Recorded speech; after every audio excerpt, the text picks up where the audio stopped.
All right, guys, controversial ENT in the building, back with another one.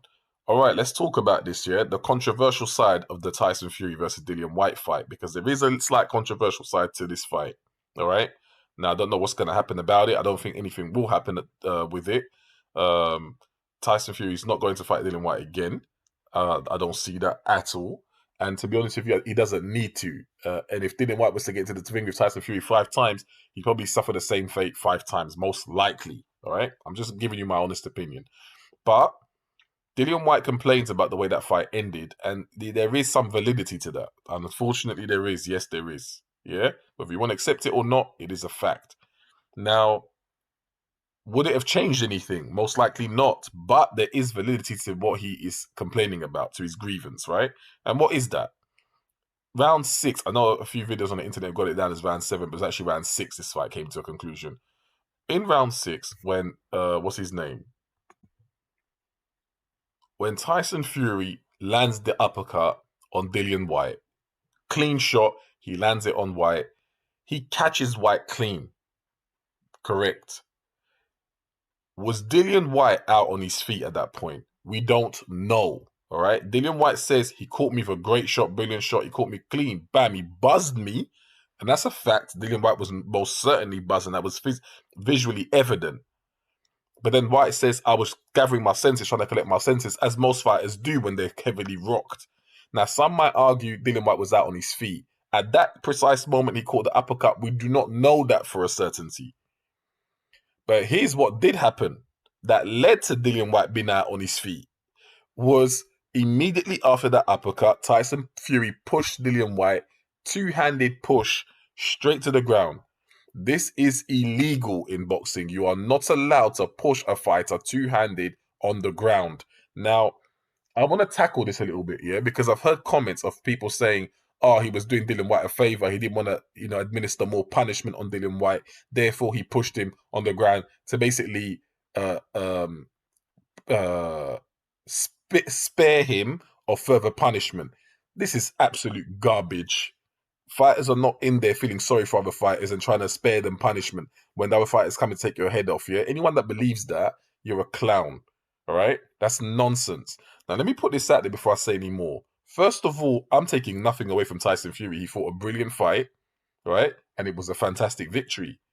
But it was what we expected because again, Dillian Whyte is not better than Tyson Fury at anything except the left hook counter. And I also said in my previous video that I did not believe that Dillian Whyte was the faster fighter. I don't know where that notion came from. For me, the only shot that Dillian Whyte had, which is faster than any of Fury's shots, was the counter left because he throws it reaction. It's an automatic throw. But aside from that, every shot Fury was going to throw at Whyte, I saw Fury as a faster fighter, especially in the middle.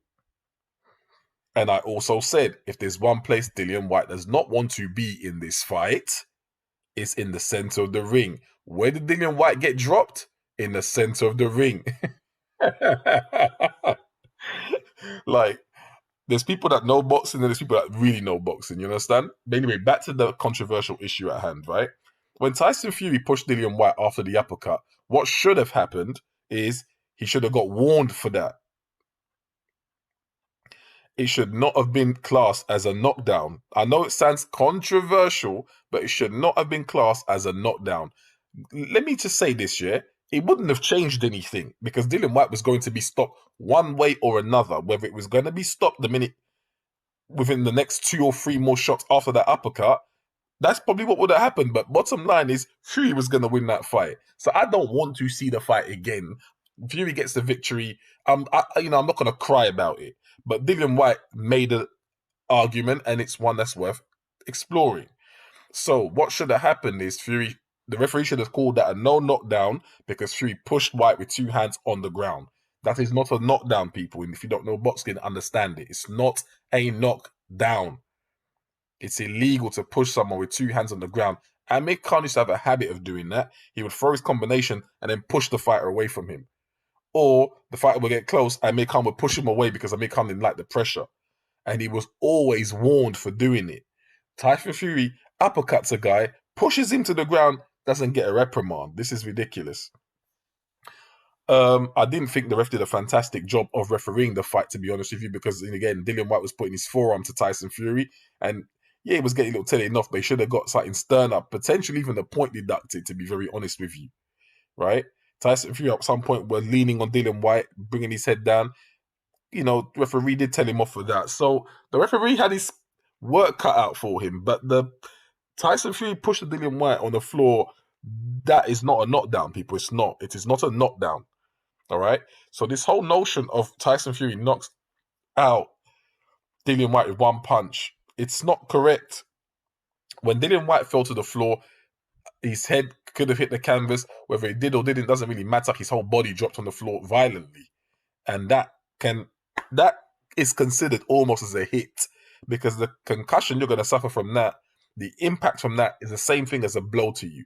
Once you've been uppercutted and that's buzzed you, then the man pushes you and you hit your head on the canvas, that's another blow to you.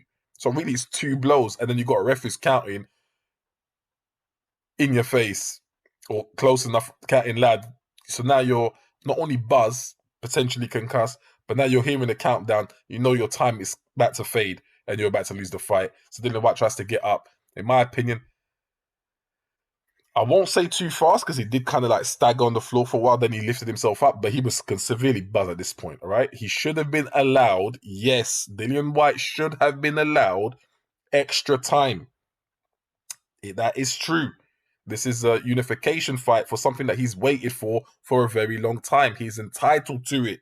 He should have been allowed extra time. Fury should have been warned not to push him. They should not have counted that as a knockdown, I'm afraid. That's just, in terms of technically speaking, by the rules of boxing, what I'm saying is true.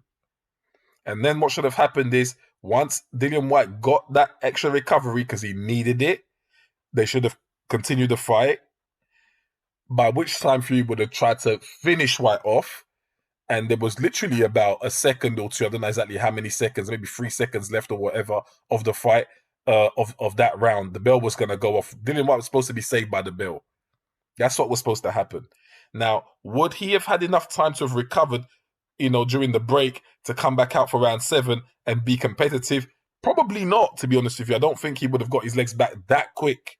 But he should have been allowed to have the benefit of the doubt. He should have been allowed to have that chance.